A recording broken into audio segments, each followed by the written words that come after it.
and it became what is known as creepypasta, basically, which is Really? something that's put on it. Yeah, you ever heard of that Yeah, creepypasta yeah, thing? yeah. I've never seen any of the content, but I brushed up against it in my researching, and I thought it was like, I just thought I literally thought it was some type of food. Enigmites Oh, really?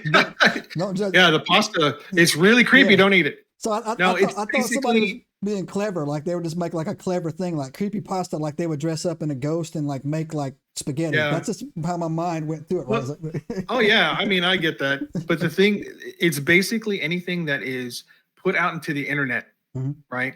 That's of a horror nature and actually kind of grows out from that. Another example of creepypasta is the what's that thin guy, Slender Man. Slender Man. We Yeah. know Slender Man was a made up character. Mhm. We know that he was created, and the guy who created him won a contest, right? Mhm. But once it went out on the internet, people started to see Slender Man, and that's the thing now. Apparently, I've actually posted videos where people have recorded Slender Man in the background, Yeah. and So who knows? But anyway, to interject on there, I actually have a theory, man. I'd like to share with you about that.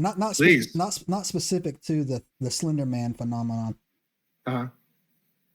Have you? I don't know the name of it or whatever, but there is a method that I read one time where.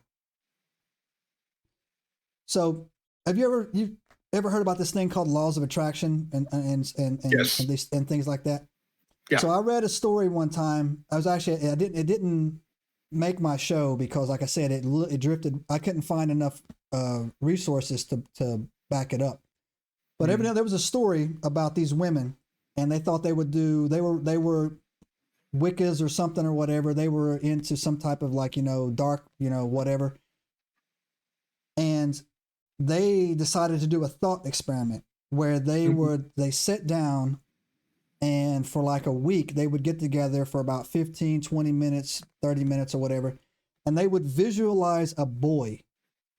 And during the visualization of the boy, have you heard this story by chance? No, but I know where you're going with this. So they said they visualized a boy, right? And they were even, he's got black hair, he's this tall, he's that, the other, this, that, and the other. And they claimed at the end of their trial period, or I don't know if they stopped it or they hit a certain point, like it showed up.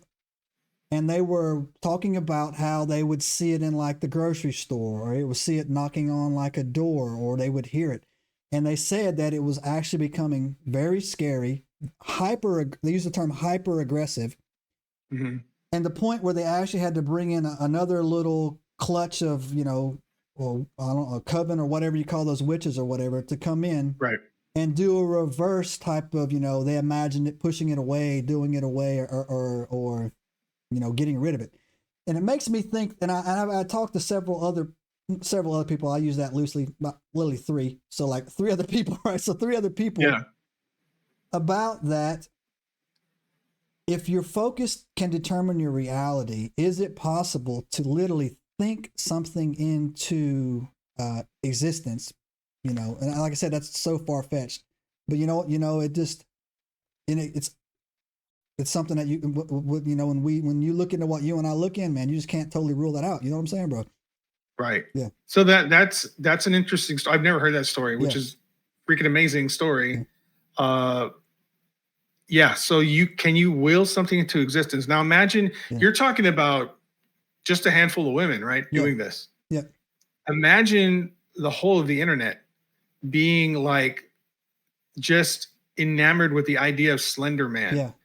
Thinking about him, so does that bring it into existence? Is it that much people willing? Because they've said this many times about Slender Man, is that they somehow have brought him into the world, and he is now there.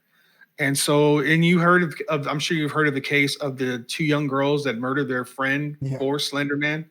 I mean, what? This is nuts. Yeah. So I mean that it's not just Slender Man. It's what's another example? There's another example. I was just thinking about it of for example, the rake. That's something that was Yes. So I can actually I grew up in Upper East Tennessee on the Virginia North Carolina border, smack dab in the Appalachian Mountain Range, right? Nice. And so when I was growing up, people would talk about what they refer to now as a rake, but I tell people all this all the time.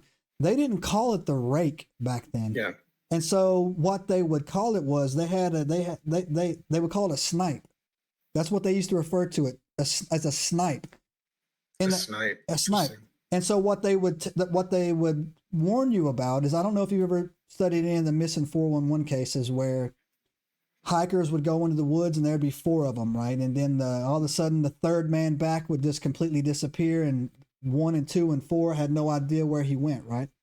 Oh, wow. So in Upper East Tennessee, they used to tell us that, well, in the Appalachian Mountain Range, I'm sure it was other, that these snipes had their arms were longer than their legs, and they would snatch your feet and pull you into the brush, right? And wow. And you would just vanish. It wasn't until much later that whole, I didn't even know what a rake was, and I'm like, hey man, you're like, that's not what we used to call them. But again, it wasn't that whole perpetual motion that it took off on itself, right?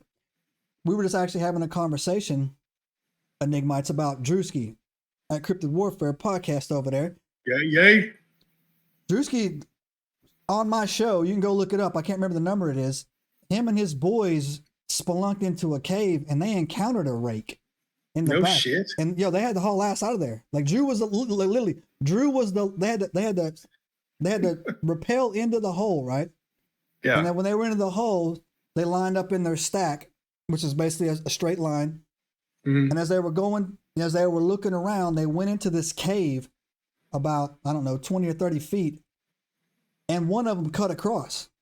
Drew was in the front, but the guy behind him is the one that saw it and said, "Did you see that?" He's like, "Yep." And they immediately started backing up. And so Drew sent his team up out of the hole first, and they pulled him up while he held a pistol down, thinking that this thing was about to smack him up on his feet. Right. So yeah, it's a great story. So I get Drew to. That's awesome, man. Yeah. Those rake that Drewski's team. The rake doesn't want to mess with that. He doesn't want any of that shit. You don't want those cryptid warfare. He probably backed up and said, "Oh shit, it's cryptid warfare. I'm out of here."